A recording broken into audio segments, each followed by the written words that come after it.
মক্কার কাফের বেদিন রাজা নিয়ে দিয়েছিল।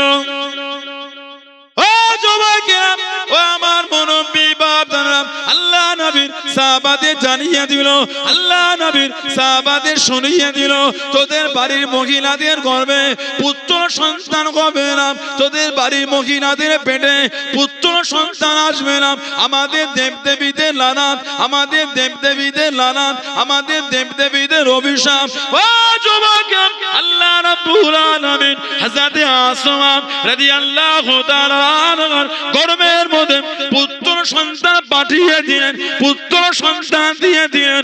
আল্লাহ পাকের হুকুমে পুত্র সন্তান ভূমিষ্ঠ করে দিলেন। সাহাবারা তো খুশি হয়ে গেলেন, সাহাবারা তো আনন্দিত হয়ে গেলেন।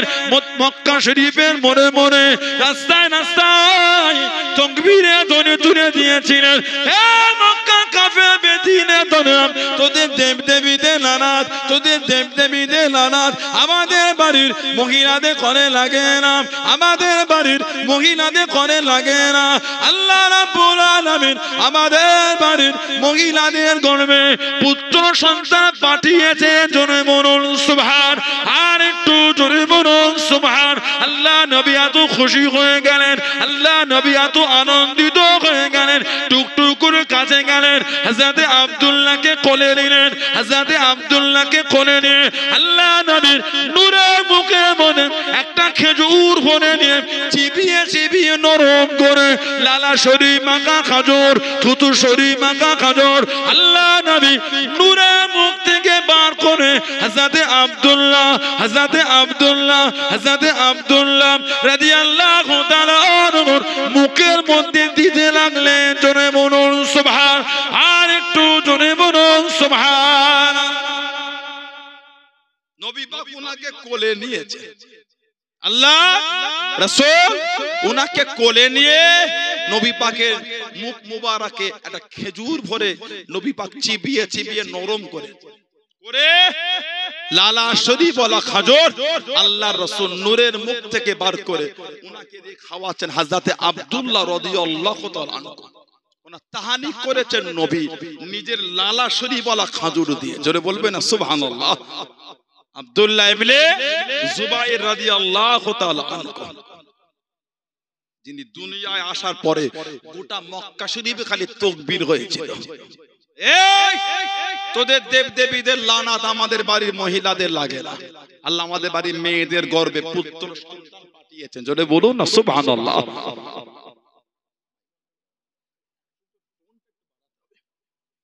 হযরত আল্লাহ রাসূলের সাহাবী আবু তালহা, তালহা ইবনে উবাইদুল্লাহ, যেনা দিনের মধ্যে ফিরাট একটা ইতিহাস।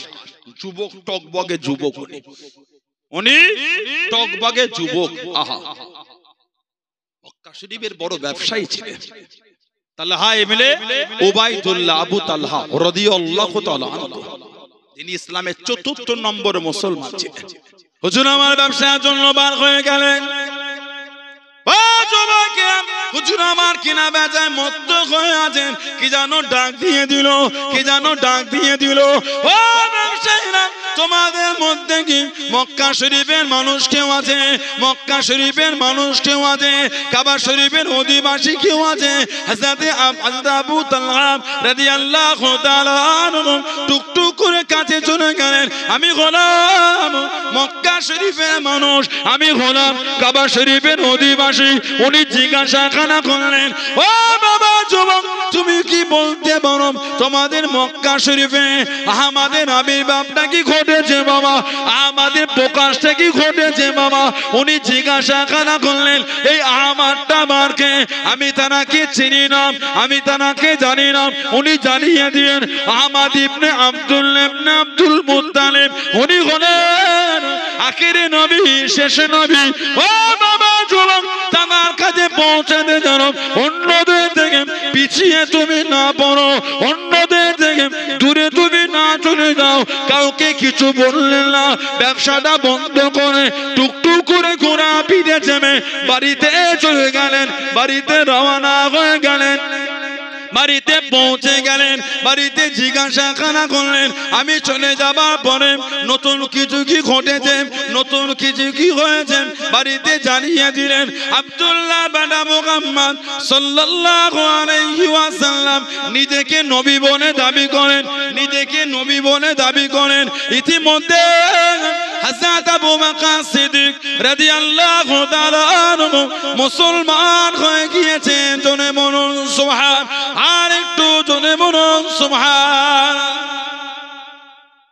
আব্দুল্লাহ বেটা মুহাম্মদ সাল্লাল্লাহু আলাইহি ওয়াসাল্লাম উনি মুসলমান, উনি নবী বলে দাবি করেন, আর উনার হাতে ইতিমধ্যে মুসলমান আবু বকর রাদিয়াল্লাহু তাআলা।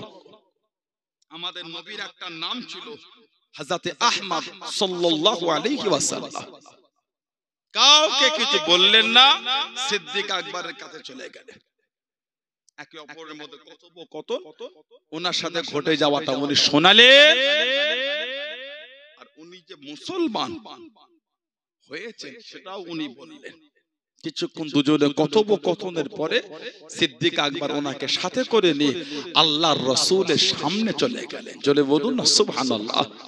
অনেক নবী পাকের দরবারে বসে কথোপকথনের পরে আল্লাহর নবী নূরের হাতটা ধরে ঈমানের কলেমা পড়ে মুসলমান হয়ে গেলেন। জোরে বলুন সুবহানাল্লাহ।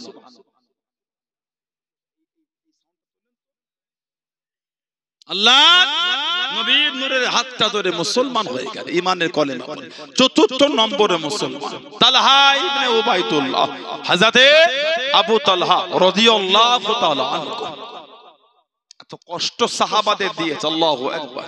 আহা, জানা দুটো হাতকে এক জায়গায় করে দড়ি দিয়ে বেঁধে, ওই দড়িটা গলার সাথে বেঁধে গলা। মক্কা শরীফে সাফা মারওয়া পাহাড় আছে। ইন্না সাফা ওয়াল মারওয়াতা মিন শাইরিল্লাহ ফামান হাজ্জা, আল্লাহ পাকের হুকুম এই সাফা মারওয়া পাহাড়ের মাঝখানে 7 বার ছুটতে হয়। সাফা থেকে মারওয়া, মারওয়া থেকে সাফা দুবার হয়ে গেল। আবার সাফা থেকে মারওয়া 3 বার, আবার মারওয়া থেকে সাফা 4 বার, আবার সাফা থেকে মারওয়া 5 বার, মারওয়া থেকে সাফা 6 বার, আবার সাফা থেকে মারওয়া 7 বার হয়ে গেল। 7 বার ছুটতে হয়। সাফা মারওয়া পাহাড়ের পাশে এই নদীটা গলার সাথে বেঁধে মরুভূমির উপর থেকে হযরত তালহা ইবনে উবাইদুল্লাহকে দড়িটা টেনে টেনে নিয়ে যাচ্ছেন একদল মানুষ। পিঠে তো ধাক্কা দেয়, আর একটা লাঠি নিয়ে ওনার মাথাতে জোরে জোরে আঘাত করা হচ্ছে। ওহ, লোকেরা জিজ্ঞাসা করছে এই যুবকটাকে এভাবে মারছো কেন? জবাব দিচ্ছেন বাপদাদা ধর্ম ছেড়ে, বাপদাদা ধর্ম ছেড়ে ইসলাম ধর্মটা কবুল করেছে, এই জন্যই জুলুম হচ্ছে। ওহ, তালহা ইবনে উবাইদুল্লাহ আবু তালহা রাদিয়াল্লাহু তাআলা আনহু দিনের জন্য যে খিদমত, আমাদের নবী বলেছেন, আমাদের নবী, এটা আমি নবী আমার জিন্দা শহীদ সাহাবী। আল্লাহর রাসূল বলেছেন তালহা তুমি হচ্ছে জান্নাতি। জোরে বলবেন না। আশারায়ে মুবাশশিরা 10 জন সাহাবা রাদিয়াল্লাহু তাআনহুম আজমাইন নবীর নাম ধরে ধরে বলে দিয়েছেন জান্নাতি। এরা সব জান্নাতি। জোরে বলবেন না। যে সাহাবাদের সামনে আল্লাহ রাসূল বলেছেন ওয়াল্লাহ ফি আসহাবি, হে দুনিয়ার মানুষ তোমরা আমার সাহাবাদের নিয়ে কিছু বলার আগে আল্লাহকে ভয় করো। যে সাহাবাদের সামনে আল্লাহর রাসূল বলেছেন লা তাসুব্বু আসহাবি, খবরদার আমার সাহাবাদের গালি দিও না, আমার সাহাবাদের গালি দিও না। আমাদের জবানটা এখন খারাপ হয়ে গেছে। লা হাওলা ওয়ালা কুওয়াতা ইল্লা বিল্লাহ, আস্তাগফিরুল্লাহ। জলসা মাহফিলে স্টেজগুলি কি শুরু হয়ে গেছে, বড় কষ্ট হয়। প্রবীণ মানুষ বসে আছেন, বাপজান গুলো আছেন, চাচাজি গুলো আছেন, কোনদিন আশা করেন যে জলসার স্টেজগুলি এমন তৈরি হবে। বলেন আপনি আমাকে বলেন, যুবক ভাইরা দূরেই থাকে, প্রবীণ যারা আছেন এখানে মুরব্বী বাপগুলি, যে শুরু হয়েছে স্টেজে। আমি শুধু অন্যকে বলিনি, আমার দিকেরও কারো মুখে ভাষা খারাপ বলে অন্যায় করেছে। আমি সানাউল্লাহ যতদিন ধরে আমি ওয়াজ করছি, আমি আমার জীবনের ওয়াজের শুরু থেকে আজ পর্যন্ত যদি আমার জবান থেকে কোনো নোংরা কথা বার হয় ওটাও অন্যায়, অন্যায় অন্যায় যেই হোক। আমি 1 জন 2 জন 5 জন 7 জনকে টার্গেট করে বলি, যেই হোক নোংরা ভাষা জলসায় বসে কে শিখিয়েছে এগুলো? যার দিকেরই হোক, আমার দিকের হোক, ওনার দিকের হোক, ওনার দিকের হোক, আমি মুখে কথা বলিনি। যদি আমার মুখের ভাষাও কোনোদিন খারাপ মাইকে হয়ে থাকে, ওটাও আমার জন্য অন্যায় হয়েছে, আল্লাহ আমাকে মাফ করেন, বলুন আমি।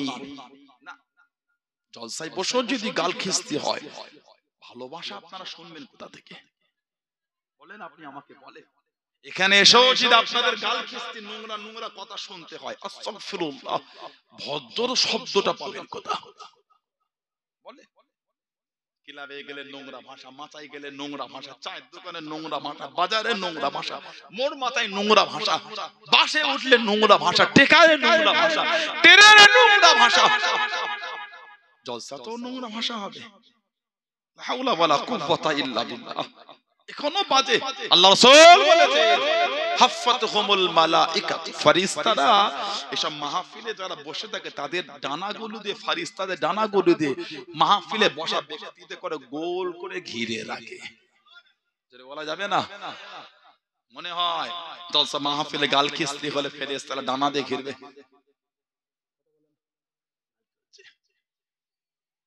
জবানে লাগাম লাগান, জবানে লাগাম লাগান, ঠিক নয়, ভুল হচ্ছে।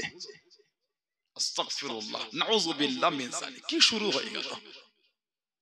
এত কষ্ট করে আপনারা চলে আসলেন, দোকান বন্ধ করে, কাজ ছেড়ে আসতে, কাজ ছেড়ে দোকান বন্ধ করে কত দূর থেকে সাইকেল চালিয়ে আসলেন, হেঁটে হেঁটে আসলেন, বাইকে করে এলেন, ঠান্ডায় মাফলার জড়িয়ে এসেছেন, বর্ষায় ভিজে ভিজে গিয়েছেন। দুটো কোরআন হাদিসের দুটো কথা শুনি আমি, কথা বলুন না, ঠিক বলেন না? এত কষ্ট করে এসেও যদি এখানে বসে ওইগুলো হয়, আর আপনারা যাবেন কথা বলেন? দোষ তো আপনাদের না, দোষ তো আমাদের, পরিচালনা করতে পারছি না। সমাজ যেরকম বিগড়ে ফেলছেন আপনারা, ওটা আপনাদের শুধু দোষ নয়, ওর পিছনে আমাদের একটু অন্যায় আছে। কেন? আপনাদের পরিচালনা করতে পারছি না। এই গাল দিচ্ছে, এই নোংরা ভাষা বলছে, এই বাজে ভাষা বলছে, এই নোংরা নোংরা শব্দ চয়ন করছে, এই নোংরা নোংরা ভাষা মুখ থেকে ব্যবহার করছে, আপনারা কি করবেন? কিতাব এসেছে সমাজের আলেম ওলামাদের দ্বারা যদি প্রকাশ্য সাগীরা গুনাহ শুরু হয়ে যায়, ওই সমাজের সাধারণ লোকগুলো দ্বারা কাবীরা গুনাহ শুরু হয়ে যাবে। সমাজের আলেম ওলামা তানাদের দ্বারা যদি প্রকাশ্য কাবীরা গুনাহ শুরু হয়ে যায়, ওই সমাজের সাধারণ লোকগুলো কুফরিয়াতের মধ্যে ডুবে যাবে, নোংরা কাজের মধ্যে ধাবিত হয়ে যাবে। তাই তো হচ্ছে। আস্তাগফিরুল্লাহ, নাউযুবিল্লাহ, নাউযুবিল্লাহ মিন যালিক, লা হাওলা ওয়ালা কুওয়াতা ইল্লা বিল্লাহ।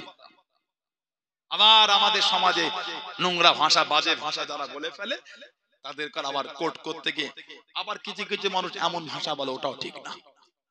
আপনি একজনের নোংরা ভাষা বলছেন, তাকে বিরোধী করছেন, নিজেও বলে ফেলছেন, কেন? ঠিক না। আল্লাহ পাক সকলকে বোঝার তৌফিক দান, বলেন আমিন। যারা নোংরা ভাষা এইভাবে বলছেন নবীদের শানে, সাহাবাদের শানে, আল্লাহ ওয়ালাদের শানে, ওলিদের শানে, বুজুর্গদের দ্বীনদের শানে, শরীয়তের বিধান অনুযায়ী এর অন্যায়, নবীদের শানে বলে কুফরি, প্রকাশ্য তওবা করতে হবে। আল্লাহ আল্লাহ রাসূল যদি ভালোবাসা অন্তরে থাকে, সমাজ আশা করে এই কথা বলার জন্য প্রকাশ্য তওবা করা। অন্যায় স্বীকার করে নিলে সম্মান কমে না, অন্যায় স্বীকার করলে সম্মান কমে না। যদি নবীদের দ্বারা নোংরা ভাষা ব্যবহার হয়ে থাকে, বাজে ভাষা, কুফরিয়াত কথা বলে, তওবা করেন, সমাজ আশা করে এটা। ঠিক না? সে যেদিকেরই লোক হোক, আমার দিকে হোক, ওনার দিকে হোক, ওনার দিকে হোক, ওনার দিকে হোক, আমার যদি নিজের দ্বারা হয়, আমাকে অন্যায় স্বীকার করতে হবে। কেন ভুল বলেছে আমি? জ্ঞান ছিল না বলার সময়। এই সমস্ত নোংরা ভাষা জবান থেকে আল্লাহ আমাদের বলার থেকে আল্লাহ আমাদের বিরত রাখেন, বলুন আমিন। আল্লাহ আমাদের জবানে লাগাম লাগিয়ে দেন, বলুন আমিন।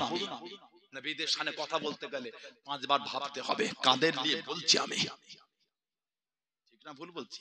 সাহাবাদের শানে নবী বলেছেন, ওয়াল্লাহ ওয়াল্লাহ ফি আসহাবি, খবরদার আমার সাহাবাদের নিয়ে কিছু বলার আগে আল্লাহকে ভয় করো। অন্য রিওয়ায়াতে এসেছে লা তাসুব্বু আসহাবি, খবরদার আমার সাহাবাদের গালি দেবে না। সাহাবাদের গালি দিও না। আমাদের নবী বলে সাহাবাদের শান্তি দিয়েই হয়, নবীদের শান্তি। কথা বুঝছেন না? বোঝেন না? সুলে সাহাবী তালহা ইবনে উবাইদুল্লাহ আবু তালহা, নবীর নাম ধরে বলেছেন জান্নাতি। জোরে বলবেন না? 10 জন সাহাবা। এখন আমাদের সমাজে কিছু কিছু নেটে সব ভিডিও চলছে, এগুলি বাংলাদেশে বেশি হয়। ওই সব দেখে দেখে আমাদের দেশে শুরু হয়ে যাচ্ছে। বাংলাদেশে বেশি হয় এগুলো নেটে দেখবে।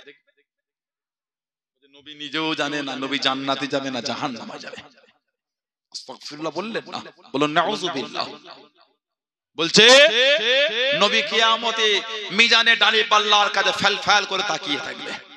যখন আমাদের নবী হিসাব হবে, আহা, নবী পাক দেখবে নবীর গুনার পাল্লা ভারী হচ্ছে না সওয়াবের পাল্লা ভারী। নবী জান্নাতে যাবে না জাহান্নামে যাবে। নাউযুবিল্লাহ বলেন। নবী যদি এগুলো ভাবে আমাদের কি হবে? নবী যদি এগুলো ভাববে, নবী যদি না জানেন জান্নাতি না জাহান্নামী, আস্তাগফিরুল্লাহ, অন্য নাম ধরে সার্টিফিকেট দিলেন কি করে? আবু বকর, উমর, উসমান, আলী রাদিয়াল্লাহু তাআলা আনহুম আজমাইন, তোমরা হলে জান্নাতি। জোরে বলা গেল না? তিরমিজি শরীফ 86 হাদিসের কিতাবের নাম। আল্লাহ রাসূল বলেছেন আল ফাতিমাতু সাইয়্যিদাতুন নিসাই আহরিল জান্নাত, আমার ফাতেমা জান্নাতের সমস্ত মহিলাদের রানী। জোরে বলবেন না? ওয়া ইন্নাল হাসান ওয়াল হুসাইন সাইয়্যিদুশ শাবাবি আহলিল জান্নাত, আর আমার হাসান আর হুসাইন জান্নাতের সমস্ত যুবকদের সরদার। জোরে বলবেন না? আরেকটু জোরে বলা গেল না? আল্লাহ রাসূল বলেছেন, মুস্তাদরাকে হাকিম বলে হাদিস শরীফের কিতাব, মুস্তাদরাকে হাকিম, আল্লাহ নবী বলেছেন, আল্লাহ রাসূল বলেছেন, মুস্তাদরাকে হাকিম এসেছে, ইন্না আউওয়ালা মান আদখুলুল জান্নাতা আনা ওয়া ফাতিমা ওয়াল হাসান ওয়াল হুসাইন। নবী বলে ইন্না আউওয়ালা মান আদখুলুল জান্নাত, নবী বলে নিশ্চয়ই সর্বপ্রথম জান্নাতে প্রবেশ করব আনা, নবী বলছে আমি নবী। জোরে বলবেন না? তারপরে বলছেন আমার ফাতেমা, তারপরে বলছেন আমার হাসান, তারপরে বলছেন আমার হুসাইন রাদিয়াল্লাহু তাআলা আনহুম আজমাইন। জোরে বলবেন না? শেরে খোদা আলী রাদিয়াল্লাহু তাআলা হাদিস শরীফের রাবী, উনি বলছেন কুলতু ইয়া রাসূলুল্লাহ সাল্লাল্লাহু আলাইহি ওয়াসাল্লাম, হে আল্লাহ পাকের নবী সাল্লাল্লাহু আলাইহি ওয়াসাল্লাম, ফামুহিব্বুহুনা, হুজুর ভালোবাসার লোকগুলো কোথায় যাবে? সুবহানাল্লাহ বলে। ফামুহিব্বুহুনা, নতুন জামাটা পরে আজকে সোহায় গাঙ্গাটিতে ভাইগুলো ধুলো চটেই বসে পড়েছে শকে। আল্লাহ রাসূলের ভালোবাসা আমাদেরকে পাগল করে ফেলেছে।